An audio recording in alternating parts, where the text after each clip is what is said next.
Delhi Capitals ಹೌದು IPL cricket team Delhi Capitals ಟೀಮ್ನ cricketer Abhishek Porel ಬಂಧನಕ್ಕೀಡಾಗಿದ್ದಾರೆ. ಏನಾಯಿತು, ಏನು ಕತೆ, ಬನ್ನಿ ನೋಡೋಣ. ಡೆಲ್ಲಿ ಕ್ಯಾಪಿಟಲ್ಸ್ ಟೀಮ್ನ ಅಭಿಷೇಕ್ ಪೋರಲ್ ಬಂಧನಕ್ಕೀಡಾಗಿದ್ದಾರೆ. ವೈದ್ಯಕೀಯ ವಿದ್ಯಾರ್ಥಿನಿಯ ಮೇಲೆ ಅತ್ಯಾಚಾರದ ಒಂದು ಆರೋಪ ಇವ್ರ ಮೇಲೆ ಬಂದಿದೆ. ಕರ್ನಾಟಕ ಮೂಲದ ವಿದ್ಯಾರ್ಥಿನಿಯ ಮೇಲೆ ಅತ್ಯಾಚಾರದ ಶಂಕೆ ಇಲ್ಲಿ ವ್ಯಕ್ತವಾಗಿದೆ. ಕೋಲ್ಕತ್ತಾ ಹೈಕೋರ್ಟ್ ಆದೇಶದ ಬೆನ್ನಲ್ಲೇ ಈಗ ಅಭಿಷೇಕ್ ಪೋರಲ್ ಬಂಧನ ಕೂಡ ಆಗಿದೆ. ಪಶ್ಚಿಮ ಬಂಗಾಳದ ಮೊಗ್ರಾ ಠಾಣೆ ಪೊಲೀಸರಿಂದ ಪೋರಲ್ ಬಂಧನಕ್ಕೀಡಾಗಿರುವಂಥ ವ್ಯಕ್ತಿ. ಡೆಲ್ಲಿ ಕ್ಯಾಪಿಟಲ್ಸ್ ವಿಕೆಟ್ ಕೀಪರ್ ಮತ್ತು ಬ್ಯಾಟರ್ ಆಗಿರುವಂತಹ ಪೋರಲ್.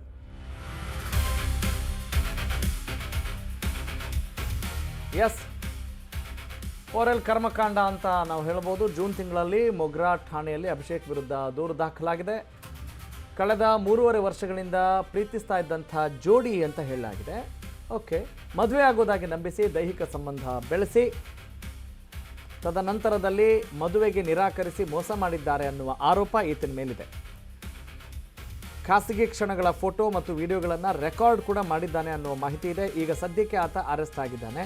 ಸಾರ್ವಜನಿಕವಾಗಿ ಹಂಚಿಕೊಳ್ಳೋದಾಗಿ ಬೆದರಿಕೆ ಹಾಕಿದಂತೆ ಈ ಕ್ರಿಕೆಟಿಗ ಹೈಕೋರ್ಟ್ಗೆ ಸಲ್ಲಿಸಿದ ಅರ್ಜಿಯಲ್ಲಿ ಸಂತ್ರಸ್ತೆ ಈ ವಿಚಾರವನ್ನು ಆರೋಪಿಸಿದ್ದಾಳೆ.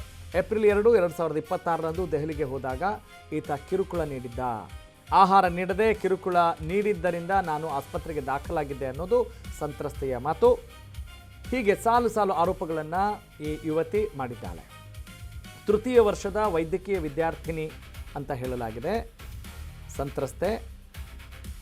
ಜೂನ್ ತಿಂಗಳಲ್ಲಿ ಮೊಗ್ರಾ ಠಾಣೆಯಲ್ಲಿ ಅಭಿಷೇಕ್ ವಿರುದ್ಧ ದೂರು ದಾಖಲಾಗಿತ್ತು. ಈಗ ಸದ್ಯಕ್ಕೆ ಈತ ಅರೆಸ್ಟ್ ಆಗಿದ್ದಾನೆ ಅನ್ನೋದು ಸದ್ಯದ ಸುದ್ದಿ.